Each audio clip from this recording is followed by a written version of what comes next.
This episode is brought to you by LifeLock. It's tax season, and we're all a bit tired of numbers. But here's one you need to hear. $16.5 billion. That's how much the IRS flagged for possible identity fraud last year. Now here's a good number.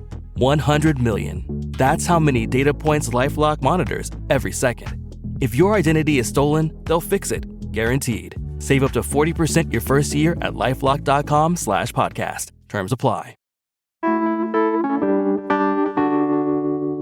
Today on CityCast Portland, we're talking about the city's perplexing noise code, Oregon's flourishing cannabis black market, and two proposed laws that could dramatically increase local police access to DNA testing and drones. Joining me on the Friday News Roundup are Willamette Week reporter and author Brianna Wheeler and our very own senior producer, Giulia Fiaoni. It's Friday, April 11th. I'm executive producer John Notarianni in for Claudia Meza, and this is what Portland's talking about. Hello, good morning, and welcome to the Friday News Roundup. Brianna, Giulia, how's it going? Good morning. Good morning. It's going great. Awesome. Well, today is the day that we catch up on some of the biggest stories of the week with some of the best and brightest journalists in town. But before we get into today's show, I want to take a minute to remind everybody that 503 Day is indeed coming up. Woohoo! Woohoo! This is a totally real holiday for Portlanders to celebrate Portland that we dreamed up, and we are celebrating this year on May 3rd with a massive block party that's happening downtown. It's going to be in Ankeny Alley on May 3rd, going from 1 until 6:03 p.m., which is 5 hours and 3 minutes, of course.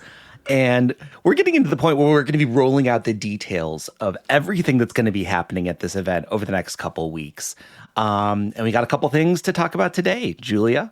Yes, I'm going to start by talking about just how the event is kicking off. These are all the different fun things we're going to be having on the main stage right in the center of the event. So right at 1 o'clock, we're having drag queen Nicolonoscopy, one of my favorite drag queen names, Brianna. That one got Brianna. Got a real Spit take. She's coming out and doing a drag story hour and reading a couple different books for kids, which is so sweet. And then that whole thing's turning into a whole kids dance party with a live DJ. And then soon after that, we're having this new kick-ass country rock band, Temple Grandin, playing. It's going to be so much fun. John, I know you have more details too. Yeah. I wanted to talk a little bit about what's happening sort of towards the end of the event. So we've actually got the Clinton Street Cabaret coming out. So for those who don't know, the Clinton Street Theater has been showing the Rocky Horror Picture Show like every week since 1978. It's one of the longest running movies in the world. And this cabaret is their in-house group that performs alongside the movie. So like in the most Portland of Portland things, we're going to have a live presentation of The Time Warp on stage. Awesome.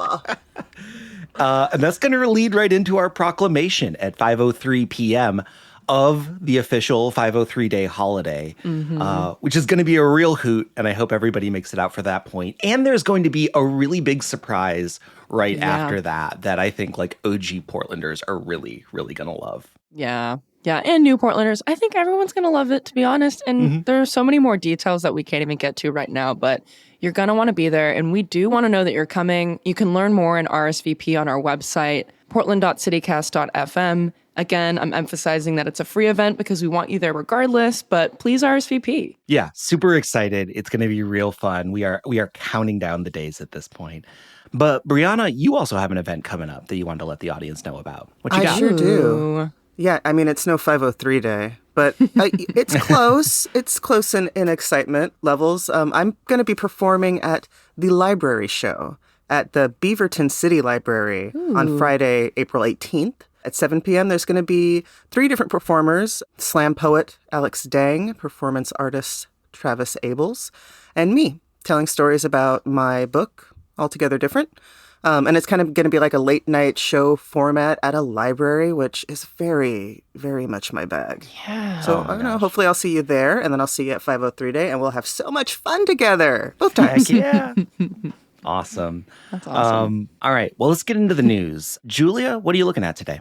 I'm talking about noise. So Ew. my segment comes from some reporting by Alex Jensen and Alma McCarty at KGW. And they're talking about how Portland City Council is considering changing its rules around how noise complaints are enforced in our city. So I'm just going to jump right in. The city currently has 2 different ways of enforcing noise complaints. The first one, Title 18, is called noise control, and it's fairly detailed. There are rules around when, what, and where sounds can be. So in a public space versus residential, or 3 p.m. versus 3 a.m. And most importantly, that the sound should be measured using a sound pressure reading. But the issue here is that the city came to realize that police typically don't carry sound pressure devices on them, so the code was hard to enforce. So that's why the other code found in sections of Title 14, Public Order and Police, was utilized more often. And ultimately, Title 14 is just way more subjective than Title 18. And it outlines that any noise cannot be, quote, plainly audible between the hours of 10 p.m. and 7 a.m. or, quote, plainly audible 100 feet or more from the device on public property. And if it is, law enforcement can shut it down without recourse or documentation, so it kind of muddies the water. And the thing is, the city definition of plainly audible is pretty frustrating, and I'll read it to you word for word right now. So, quote, any sound for which the information content of that sound is unambiguously communicated to the listener, such as, but not limited to, understandable spoken speech comprehension of whether a voice is raised or normal, or comprehensible musical rhythms. So there are documented examples of different outcomes when residents have submitted complaints under one code versus another. And basically under Title 18, the complaint would be denied. But then under Title 14, the more subjective code, the place actually got shut down, or the event or whatever it was. So early this week, District 1 Representative Jamie Dunphy presented an ordinance to repeal Title 14, the more subjective code, and devise a plan to better implement Title 18. And basically he was saying that for nearly the past 3 decades, this type of enforcement has really impacted musicians and small vendors and has especially disproportionately affected BIPOC businesses and cultural events. But before I get into the specifics of what he's proposed and how the committee felt about it, how are y'all feeling about this? Did you know about these noise codes? Do you see the subjectivity in it? What's going on in your heads? Absolutely. I knew a bit about the noise codes, and I'll tell you, I live in Woodlawn neighborhood, and Woodlawn Park is right down the street.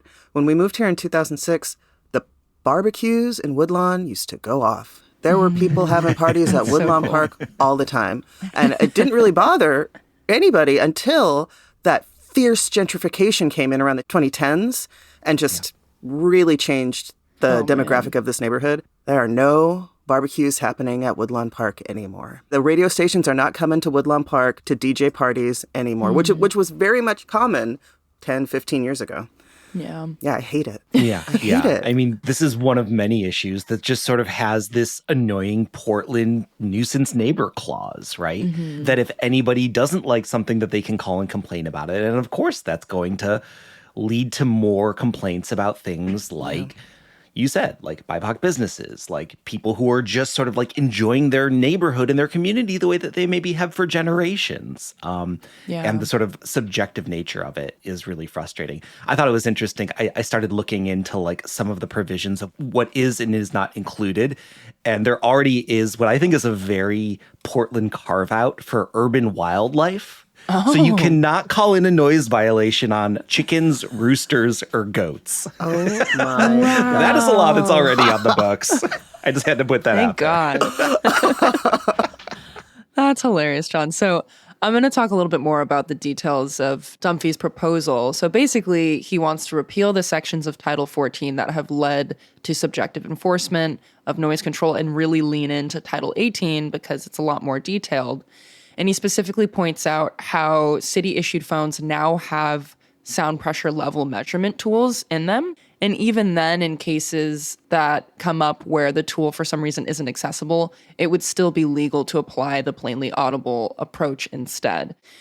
And what's cool is that earlier this week, the ordinance proposal was given unanimous support by the council committee and was actually referred to a full council vote in the near future. So things are moving. This is honestly a big deal because some reporting was talking about how a lot of local music community advocates have been really pushing for this change for years now because of how much of a negative impact this has had. And honestly, speaking from personal experience, I have a lot of friends who are local musicians, and we've talked a lot about how some folks really struggle to play at some venues. One of the spots that's been mentioned a handful of times is Laurel Thirst, which I think is interesting because they've been around for so long, and they just so happen to exist under some apartments in a residential area. And what they have is this 2 feet by 2 feet glowing red and green ear that they have sitting above the door facing the stage. Yeah. And this ear actually measures sound pressure levels. And some folks have never noticed this ear, but it's right there. And if you're a musician on stage, you not only have to run your own soundboard, they also expect you to keep an eye on that ear. And when it glows red, you basically have to get quieter. And it's just so many things to keep track of. And this isn't the musician's fault or the business's fault. It's just this whole culmination of anxiety around this, what if we get shut down? And there's a lot of stress around it. So it's kind of something that I think has been bubbling under the surface for a long time, and folks are really excited to see that there's been some movement on it. It makes sense coming from Jamie Dunphy's. He's always been a huge advocate around our music industry. So we'll be keeping an eye on this. Yeah. Something that I think is interesting here is just sort of the change in technology that makes this possible, right? Yeah. Because the way you describe it of a sound pressure meter, it sounds like this sort of specialized gadget. It's not. You can get a decibel meter for free on your phone right now. I have one running on my phone showing me how loud my voice is at this moment. It's just a free app, Right now, my voice is 72 decibels. So if my neighbor's face was right next to my voice, I would be violating noise ordinances. You would get shut down. I would get shut down if I was doing this podcast directly into the ear of my next door neighbor. That is fucked up. But yeah, it is now just really easy to do this type of measuring in a way that it wasn't probably 5, definitely 10 years ago. Mm-hmm. Yeah. I also think this is an interesting move of just the city council finding ways to get new ideas through while acknowledging that we have a big budget crunch coming. You know what I mean? Yeah. We've got this huge budget deficit that we're going to need to deal with in the coming months. But there are these things that our elected leaders can do to sort of improve the quality of life that don't necessarily involve spending more money. I love that acknowledgement, John. That's exactly what we need right now as a city. All right. Well, Giulia, thanks for breaking that down for us. Thank you. All right. Let's take a quick break here. And when we come back, more news of the week.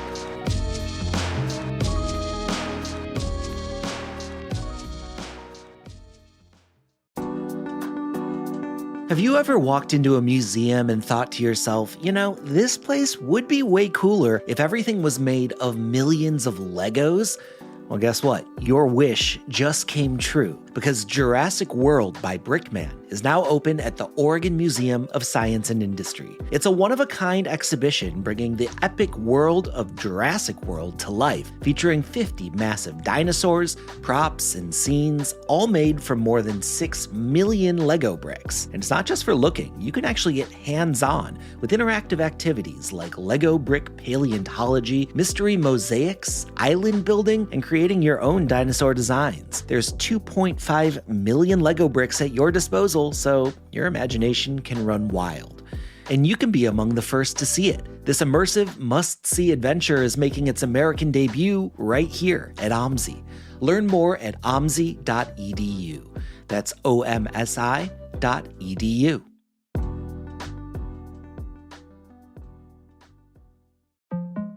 TaxAct knows small business owners can sometimes use a little help with their taxes. That's why TaxAct has Expert Assist, a team of live tax experts ready to answer any questions you may have. Think of them as your own personal sidekick. Not like one of those funny talking animal sidekicks, more like the super smart nerding out on tax code and business casual attire sidekick, but just as helpful and lovable. TaxAct. Let's get them over with. All right, Brianna, what story have you brought us this week? Well, today I would love to start unpacking Kaylee Tournay at Investigative West's piece that she did that kind of unpacks how Oregon has spent $46 million over the last 7 years trying to win an unwinnable war, in my opinion, against black market cannabis. The kicker is that officials can't tell if that money is working. And experts say that the state's lack of market-related data is just hampering the efforts. It's kind of like, speaking of weird enforcements and like budget deficits, let's get into it. So the short story is Oregon goes recreational in 2015. By 2018, lawmakers are feeling the pressure to act upon this waterfalling of reports of illicit operations, extremely dangerous operations, potentially even human trafficking violations. I mean, it's just absolutely ridiculous, these reports, right? So the legislators respond by creating a grant program. 7 years ago, they create this grant program, and it's meant to support law enforcement efforts to hamper black market dealings, right? And it's called the Illegal Marijuana Market Enforcement Grant. And it's placed under the management of the Oregon Criminal Justice Commission. They start with $3 million. And over time, the funding swells and it swells and it swells. And it expands to more counties and nonprofits. So in total, $46 million, 7 years. Millions of cannabis plants have been seized, and some of it has worked. Hundreds of workers have been helped out of danger. Cannabis plants have been seized. But has that money put a dent in the black market? Nobody knows. I have to know, have either of you even ever heard of the Illegal Marijuana Market Enforcement Grant? No. I have not heard of this grant. No, I've not heard of this, $46 million has been spent on this program? No. Yeah, this was news to me as well. The Criminal Justice Commission, they put out an annual report, 2024, and then again this January, they're saying that the scope of these illegal markets, it's just difficult to determine whether these grant-funded activities are resulting in a reduction of the black market. It's just not possible to draw conclusions at this time. And this is a profound lack of insight into this return on investment, right? Millions of dollars. When legislation created the grant, it did not require the Criminal Justice Commission to draw conclusions about the illegal market in general. All it required was that they establish a process for evaluating the efficacy of local law enforcement programs and services funded by the grant. So from the beginning, that process involved collecting data from government grantees on how they're handling their incidents, how much cannabis they're seizing, how much they're destroying. Are they confiscating firearms, cash, other drugs? So in more recent years, the commission's grant reports have also included enforcement data collected from other state agencies that assist in shutting down and citing these illicit operations because, of course, Oregon has this intense oversupply. So, of course, a main battle that they're fighting is weed crossing state lines. Yeah. I mean, that's exactly what I think is so interesting here is okay, why do we have this black market problem to begin with? And it's because of the ways that the laws are set up where it's still illegal federally. So we can't export to other states. And we have this huge growing capacity for something that is completely legal here in Oregon. But the people who are doing it can't make money doing it because prices are so depressed because of this oversupply. Exactly. Over the last couple of years, I've seen so many just top shelf cannabis companies go under because they can't keep up with black market supply and demand. And it just cleans them out. Now, it's not just the black market supply and demand. It is also the pressures that Oregon puts on them as cannabis companies. It's the red tape that they have to go through. It's the hurdles that they have to walk through. It's the costs and it's just oppressive. So this just adds another layer. But it's such a confusing layer because what does it do? Gosh, can I give some personal insight into this? I have a story I want to share with you. Do you have an illegal black market cannabis operation, Julia? What are you Hold what are you on doing to your over there? hats, ladies. So Wow. a friend of mine, this is a true story. A friend of mine actually worked on a cannabis farm right across the border in Northern California. And some context, in Northern California, they're struggling with the same kinds of issues because weed in California is legal across the state, but obviously there's no federal regulation of it. And the growing conditions in NorCal are so similar to growing conditions in Oregon that the industry technically is thriving, but not economically. So this friend of mine spent less than a year working on this farm, and it was a legal operation. The whole company was completely legally set up. They had all the different bells and whistles, so when someone would come in and basically review the farm, they would be able to give them the green light. But the thing is that over his time in working there, he noticed that even though the company was fully legal, they were still doing illegal back dealings and basically selling off pounds of kind of shitty weed on the black market just to get it out the door because of how much they were losing. And it was funny because he described basically all these different kinds of random trucks rolling up and taking the product and leaving, really some Breaking Bad shit. But this is when my friend was like, okay, I think I got to get out of here because the relationships among the owners and the workers were not great. And one day my friend was spending some time with his coworkers and he found out that the beer that he was drinking was not just beer, but also that his boss had put acid in his beer non-consensually.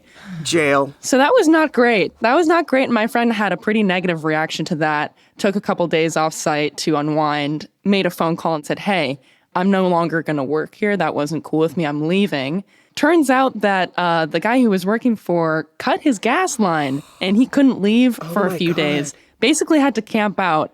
But eventually he did come back for his money and he never even got paid the full amount from the time that he worked there. So super shady. And this is just someone I know, right? There are so many worse examples of this because of this pressure that even in California, because of these different types of regulations, the ways that things are set up and how disjointed things are on a state versus federal level, things can really fall out of whack.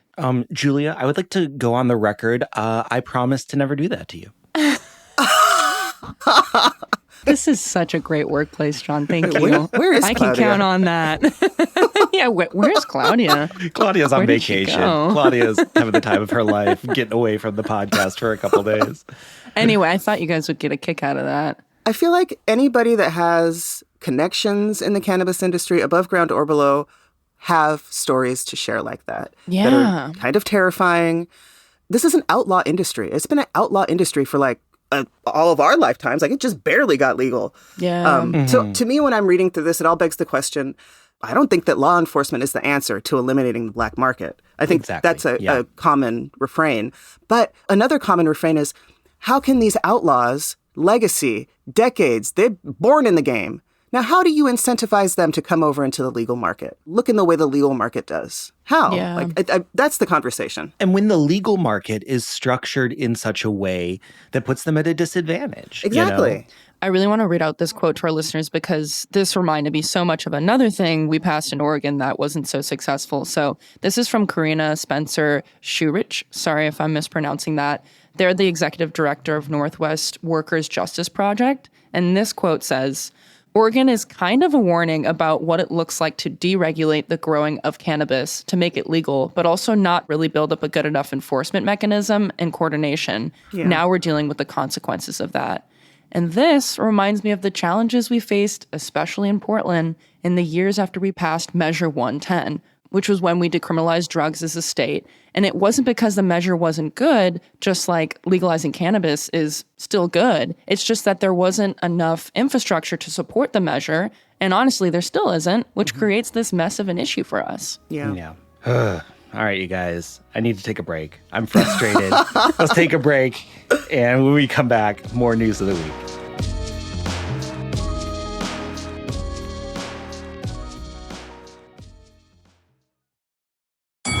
Halliday presents, in the red corner, the undisputed, undefeated Weed Whacker Guy. Champion of hurling grass and pollen everywhere. And in the blue corner, the challenger, extra strength Halliday. Eye drops that work all day to prevent the release of histamines that cause itchy allergy eyes. And the winner by knockout is Halliday. Halliday, bring it on.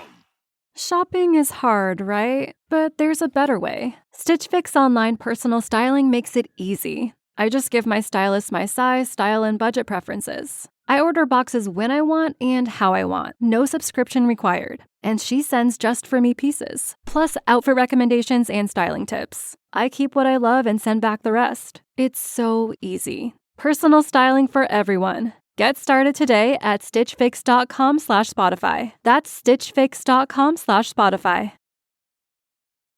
All right, you guys. So I am bringing up 2 stories written by Amy Green at the Oregonian about some interesting bills that are going through the legislature that could have a big impact on law enforcement here in Oregon. So the first one, House Bill 3093. If this bill passes, it would require DNA collection from suspects of serious felonies at the time when they're arrested. At this point, you only really collect DNA after a conviction. This would push that way earlier in the process, that if you get arrested on a serious crime, they could collect your DNA, put it into a database. They're saying that this could help solve unsolved crimes, but obviously there's like a huge privacy concern here, and people are really worried about it. So that's bill number 1. Bill number 2, Senate Bill 238, would expand the police's use of drones for things like 911 calls, crashes, suspect pursuits, searches for missing persons. You know, police are already allowed to use drones in Oregon, but like in very limited circumstances, basically only in what they call an exigent circumstance, which is an emergency, or if they have a sort of written permission from a judge. And the argument here is like, look, if we're trying to do these law enforcement activities and someone's running away from us, we don't have time to get a judge on board. So both of these are in the legislature. Obviously, like, they both have a real sort of push and pull between this idea that these things could increase public safety, they could help solve crimes that we want to have solved in our communities. And they also sort of have this thing of like, whoa, that's a lot of power and a lot of like privacy violations that could come from these laws. What do you guys think? I don't trust cops enough to give them this type of freedom, to give them these tools. I just don't think that they're, God, I hope nobody comes knocking at my door about this, but I just don't know that I trust them with these tools. Yeah, I think that's always my initial gut reaction to things where I feel like police officers are given special access to regular civilians. And I try to think about it a little bit more to challenge myself, because I'm wondering why there are a lot of public officials that are pretty enthusiastic about these laws potentially passing. And one of the things I did think about is, first of all, I know cops for a long time have been using helicopters in a similar fashion as drones and trying to find people, which I know is already a much more dangerous thing for so many reasons. Helicopters are so dangerous. And second of all, I started to think about like the use of a drone in a situation where the emotions are heightened. And I feel like if a group of police officers are using a drone to go and find somebody in a high-stakes operation who they think is potentially threatening, I feel like if they're able to have the security and knowing where this person is and devising a plan to move in on them, instead of like moving into a room, not knowing what they're walking into and having a reaction, that reaction I think is so much more terrifying than a drone existing in a space. And I think that is the piece of the conversation that makes me feel more in support of this policy, because I trust, in this case, I trust the drone more than I trust the cop. If that makes sense. You get what I'm saying here? It totally makes sense. What do you think, Brianna?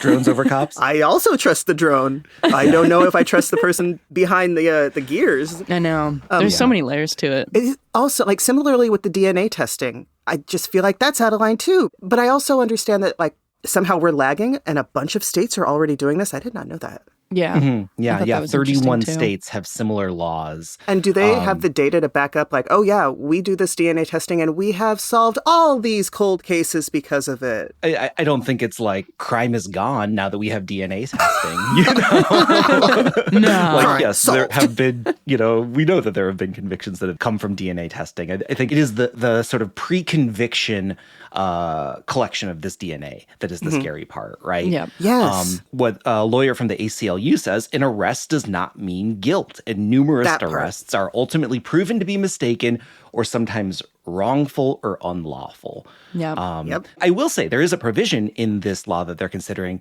that individuals who are not convicted of these crimes could request their DNA be removed from the database. Okay, well, here's the thing with this one. It puts the onus on the individual that already had their DNA stored to request it, which they make that shit complicated. They're not just going to give it to you on a silver platter. Like, I want to see the language around, we are going to make it easy for you to get rid of this, or we're just going to do it for you, because it's on us to take care of that when we realize that it wasn't you who did it. That's the part of that I was like, I don't know. Yeah, I mean, you can imagine if you've just gone through a wrongful accusation of a felony crime, you're not going to be super quick to be calling them back up to like weed through this DNA database. That's just not a thing that's going to be at the top of your mind. And the same thing with like the drones. There is an amendment that's being proposed to explicitly ban police from using drones to collect information about individuals who aren't suspected of committing crimes. Which, like, A, that sounds like a good idea, but B, shouldn't that have already been in the law to begin with? Like, shouldn't we have started there? Right. Like, rather than having that be a fact that's being amended into these rules. I give it like TikTok until some cop gets busted spying on an ex-girlfriend with a drone that he got issued. Like, this is the future that I see. Yeah. And I think it is just a part of like, this technology is still relatively new, like both of these. And like the implications of it, I don't think that we totally know as a society. Right. Yeah. You know, I don't think it's alarmist to be like pretty concerned about these types of surveillance tools being pushed further and further into our lives. Yes. Totally. Alarmist should be the default response to this, I think. Well, it is interesting to sort of see if these things pass, right? They are both moving out of committee as of the time that we're taping. Neither of them have like actually passed through the legislature. And, you know, there has been some interesting stories about the state legislature and just the amount of stuff that they still have to take care of this session. So who knows if these are even going to get to a vote, but it's definitely, you know, something that we'll be keeping an eye on over the next couple months, along with a lot of interesting stuff actually going on in the legislature. I feel like we don't talk about state politics too much, but I think we might be more over the next couple weeks because there's some more interesting stuff going on as well. Oh, yeah, definitely. All right, you guys. Well, thanks for talking about all sorts of weird surveillance, law enforcement, privacy invasions, and more on this bonanza of a show. What a fun episode of CityCast Portland. I'm coming for you guys. If I look out my window and see a cop drone, I'm blaming this show.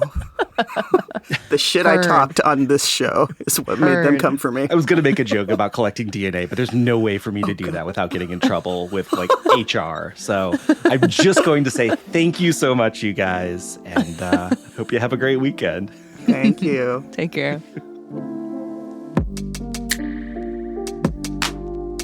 Well, that's all for us this week here on CityCast Portland, but thank you so much for listening.